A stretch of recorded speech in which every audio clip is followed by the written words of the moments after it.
May mga bulong-bulungan sa Philippine General Hospital. Mga kwentong hindi nais ilabas ng mga doktor at pinagbubulungan lamang ng mga nurse tuwing hating gabi sa break room. Isa sa mga pinakakilalang alamat ay tungkol sa isang gumagapang na bata sa pader ng burn unit. March 2022, tatlong pasyente ng burn unit ang sabay-sabay na inilipat sa psychiatric ward. Ayon sa mga ulat, nagsimula raw silang makakita ng isang batang lalaki, gumagapang sa mga dingding at kisame ng kanilang silid. Lahat ay nagsabing nakita nila ang bata sa magkaibang oras, magkaibang araw. Pero iisa ang paglalarawan. Manipis ang katawan ng bata, sunog ang balat, halos hindi makilala ang muka. Gumagapang ito na parang insekto, parang hindi tao. May pagkakataong makikita lang siya sa gilid ng paningin. Pero kapag sinundan mo ng tingin, nandoon siya, nakadikit sa kisame, nakatitig, hindi gumagalaw. Hanggang sa dahan-dahan siyang gumagapang papalapit. Ang mga nurse ay nagsimulang magtanong-tanong sa isa't isa. Isa sa kanila ang tahimik na nagsabing, nangyari ito dati, noong 2015. Isang pasyente sa parehong ward ang sumisigaw gabi-gabi. Sinasabi niyang may batang gumagapang sa ilalim ng kama. Binuksan nila ang lumang incident reports. Luma na, halos kupas na ang tinta. Ngunit naroon nga, ilang ulat ng visual disturbances, hallucinations o hysterical fits sa mga pasyente ng burn unit. Iisa ang deskripsyon, isang batang sunog, gumagapang sa sulok ng silid. May isang lumang intern na lumapit at nagsabi, may naaksidenteng bata dati, nasunog sa bahay sa Tondo. Dinala dito, 4 years old, hindi na nakaligtas. Sabi nila, ilang araw siyang umiiyak bago bawian ng buhay. Paulit-ulit daw nitong sinasabi, ayoko pa, ayoko pang mamatay. At mula noon, sinasabing tuwing may bagong pasyente sa burn unit, lalo na yung mga bata, may mga pagkakataong nagpapakita siya. Hindi para manakot, kundi para humingi ng tulong. Pero sa bawat pagpapakita niya, tila lumalala ang lagay ng mga pasyente. Nagkakaroon ng deliryong hindi maipaliwanag. Ang iba, biglang bumabagsak ang vital signs kahit walang medical na sanhi. Ang pinaka nakakatakot, isa sa mga doktor ang nagsabing nakunan ng security camera ang burn unit. Sa footage ng 3 AM, isang madilim na figura ang gumagapang sa sulok ng silid. Hindi ito pasyente, hindi ito tao. Hindi na nila ito ipinakita sa iba, baka raw mas hysteria ang maganap. O baka ayaw nilang aminin na may mas malalim, mas madilim na puwersang umiikot sa ospital. Baka hindi ito guni-guni lang. Baka isang kaluluwang hindi pa matahimik. Kamakailan lang, nagpunta kami ng pamilya ko sa isang ospital sa Quezon City. Sobrang luma na. Hindi ko nababanggitin ang eksaktong pangalan. Pero ang clue, lungs. Oo, yan ang specialty ng ospital na yun. Pagpasok pa lang namin sa compound, may kakaiba ng simoy ng hangin. Parang may malamig na humahaplos sa batok. Mga bandang 10 PM na din yon. Ang asawa ko, may third eye. Kaya agad siyang naging tahimik. Parang may napansin. Ako naman, hindi baguhan sa mga kababalaghan. Matagal akong nagtrabaho sa call center, on-site. Kaya hindi rin ako estranghero sa mga multo sa gabi. Pero iba ang naramdaman ko dito. Mas mabigat, mas malamig. Dumaan kami sa isang hallway na may salamin sa gilid. Sa loob, parang isang abandonadong pasilidad. Sa sobrang bigat ng presensya, yumuko ako. Hindi ko maipaliwanag. Pero pakiramdam ko, may mga matang nakatitig sa amin mula sa loob. Binisita namin ng isang kaibigan na na-admit doon. Wala namang kakaibang nangyari habang nasa kwarto kami. Pero paglabas namin, habang naglalakad sa hallway, nagbiruan pa nga kami. Sabi ko, Pet, dapat naglalakad ka dito tuwing 3 AM. At nagtawanan kami.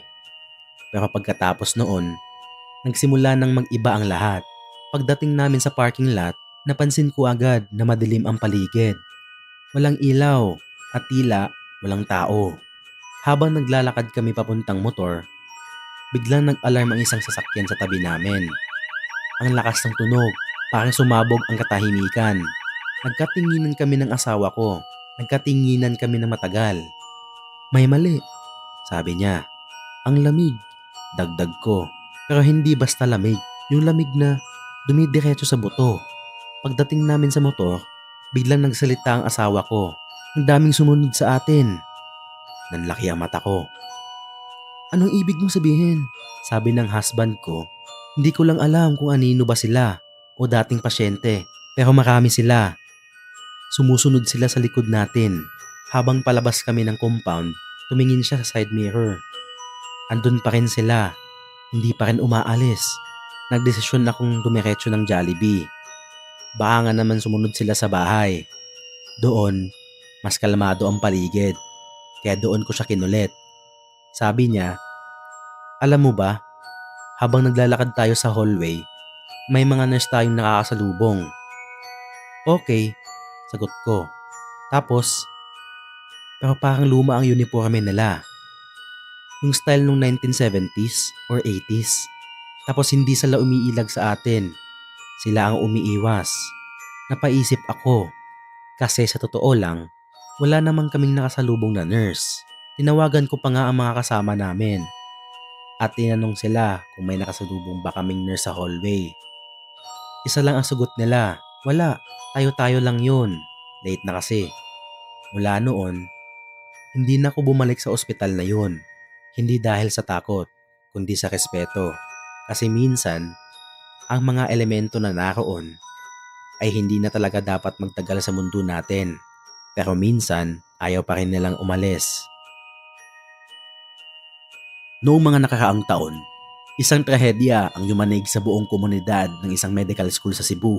Isang pangyayaring hindi lang nagdulot ng matinding lungkot, kundi nagbukas rin ng pinto sa mga kwentong hindi maipaliwanag ng siyensya. Isang field trip ang pinuntahan ng isang block section ng mga Iranian medical students. Ayon sa balita, pupunta raw sila sa isang resort sa Balamban. Isang pahinga mula sa nakakapagod na mundo ng medisina. Ngunit sa daan pa lamang, bumaligtad ang kapalaran nila. Sabi ng mga nakasaksi, mabilis ang takbo ng kanilang bus. Pagliko sa isang kurbadang kalsada, nagkamali raw ng tansya ang driver. At huli na nang maapakan niya ang preno. Bumulusok ang bus sa isang 60 talampakang bangin. Lahat ng sakay, 21 Iranian students. Walang nakaligtas. Isang malaking pagluluksa ang bumalot sa buong universidad. Ang kanilang mga silid ay nanahimik. Ang mga upuan, naiwan na parang naghihintay sa pagbabalik ng mga estudyanteng hindi na muling makakaupo. Pero pagkatapos ng ilang araw, napalitan ng kilabot ang katahimikan. Ayon sa mga janitor sa university, may kakaibang nangyayari tuwing gabi sa ikalimang palapag, kung saan dati naroroon ang classroom ng mga nasawing Iranian students. Tuwing alas 12 ng hating gabi, may naririnig silang tila leksyon na muling isinasagawa. May naririnig daw silang nagtuturo, mga upuang kumakalabog at mga boses na nagsasalita sa banyagang wika. Ang mas nakakakilabot pa, minsan daw ay naririnig ang pagtawag ng pangalan ng mga namatay, isa-isa na parang may roll call pa rin. Nang sinubukan ng isang janitor na silipin, nakita raw niya sa loob ng silid ang mga estudyanteng nakaupo. Hindi mo raw makikita ang kanilang mga mata, pero ramdam mo ang titig, malamig at mabigat. Agad siyang tumakbo at hindi na muling bumalik sa ikalimang palapag. Bago pa man ang aksidente, may mga usap-usapan na nakakaiba talaga ang block section ng mga Iranian. Ilang beses na raw silang nahuling nagvavandal sa dingding ng school, gumuguhit ng mga Star of David, at gumagawa ng mga simbolong hindi kilala ng kahit sinong estudyante o mga teacher. Sabi pa ng iba, may mga gabing makikita mong may isinasagawa silang ritual sa rooftop. Suot ang mga goat mask habang may hawak na kandila. Hindi raw ito biro, parang kulto. Marami ang nagsasabing baka hindi aksidente ang nangyari. Baka raw may mas malalim na dahilan ang kanilang pagkamatay. At baka hanggang ngayon, hindi pa sila matahimik na parang gustong tapusin ng isang bagay na kanilang sinimulan. Dahil sa sunod-sunod na mga reklamo at kwento, ipinasaka ng pamunuan ang buong ikalimang palapag. Nagpatawag sila ng pare at ang buong palapag ay binasbasan. Bawat silid, bawat hallway, at bawat sulok, winisikan ng banal na tubig. Pero kahit matapos ang bendisyon, may mga security guard pa rin nagkakwento na tuwing gabi, naririnig nila ang pagbukas ng mga pinto sa itaas kahit wala namang tao. May ilan ding estudyante ang nagsasabing kapag nagkataon na dadaan sila malapit sa hagdan paakyat ng 5th floor, may nararamdaman silang malamig na hangin o kaya'y tila mga matang nakamasid mula sa kadiliman. Wala nang klase sa ikalimang palapag. Ang mga silid doon ay nakalak, puno ng alikabok at tila inabandona.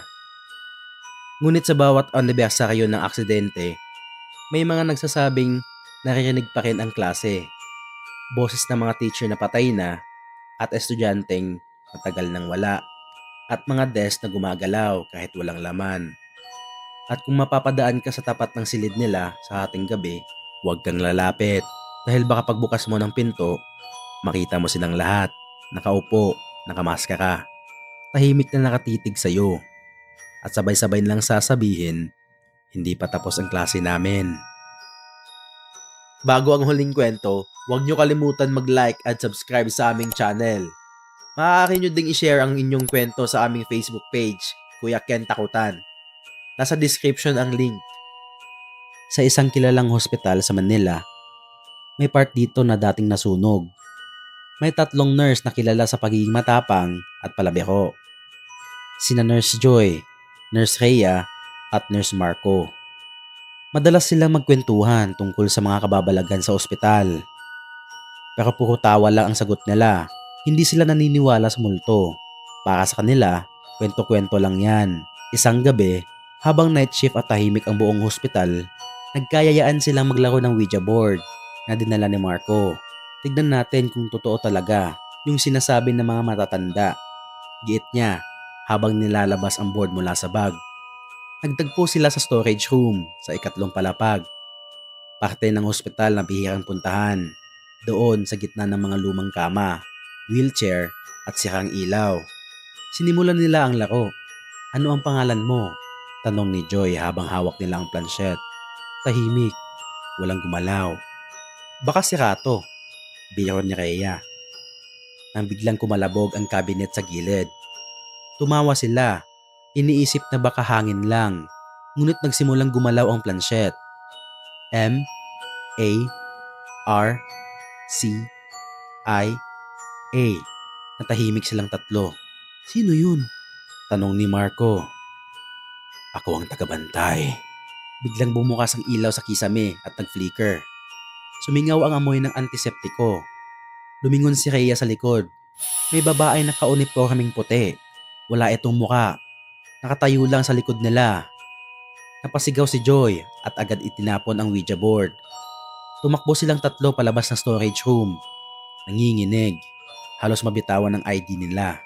Kinabukasan, agad silang dumiretso sa supervisor nilang si Ma'am Letty. Akala nila makakahanap sila ng simpatya. Pero biglang tumigas ang mukha ni Ma'am Letty. Sinabihan na kayo ng mga matagal na dito, di ba? Na huwag kailanman magdala ng ganyan dito. Ang parte ng hospital na yan, dating may nangyaring sunog. Doon namatay ang isang nurse, si Marcia. Hanggang ngayon, hindi pa rin siya matahimik. Dahil sa insidente, naglabas ng bagong patakaran ang pamunuan ng ospital. Mahigpit na ipinagbabawal ang pagdadala ng anumang espiritual na kagamitan tulad ng Ouija board sa ospital. Ang sinumang lalabag ay kakasuhan at maaaring matanggal sa serbisyo. Simula noon, tahimik na lang sina Joy, Rhea at Marco. Tuwing night shift, hindi na sila nagtatawanan at tuwing mapapadaan sa 2nd palapag, pinipili na lang nilang huwag tumingin sa pinto ng storage room. Kung saan, minsan ay may nakasilid na babaeng puti ang suot pero wala pa rin itong muka. Maraming salamat sa pakikinig at laging tandaan, sa Kuya Ken Takutan, tunay na kwento, tunay na kilabot. Kung nagustuhan mo ang video na to, huwag kalimutan mag-subscribe sa aming channel at i-share sa iba ang kilabot na hatid na ating bawat kwento. Maaari din kayong magbahagi ng inyong kwentong takutan sa aming Facebook page na Kuya Ken Takutan. Hanggang sa muli.